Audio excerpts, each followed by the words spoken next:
What is arguably the strongest element in Avatar The Last Airbender? And no, we're not talking about any of the sub-elements, but we're sticking with the core four. Starting off with arguably the weakest in my opinion has to be firebending. And though it is arguably one of the most destructive elements that can be pulled out of thin air, it lacks a lot of defensive abilities. And before you even suggest that the Fire Nation is super powerful because of the comment, let me tell you something. This peaceful air nomad Monk Gyatso took out a bunch of them that were powered up during the actual comet. So the main thing the Fire Nation had going for them was their numbers. Moving on to the third weakest, we got earthbending. Now, earthbending is very solid, especially when it comes to offense, and it has great defense. I mean, you can literally sink someone into the ground and throw boulders the size of cars across a room, but it does lack something. And that main fact is you need to have earth to actually bend it. And that's mainly shown in the episode with Haru, where we meet him for the first time. Now, the second strongest element has to be waterbending.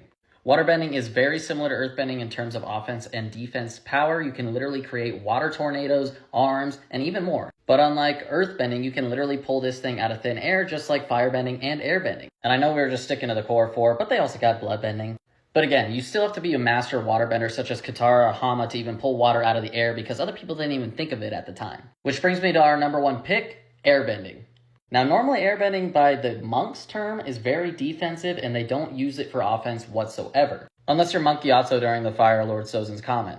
But when you give airbending to a villain such as Zahir, that crap is lethal. Not only do they have basically super speed, they can glide in the air, they can literally take the oxygen out of your mouth, but it's also impossible to just see where they're attacking you from because it's literal air.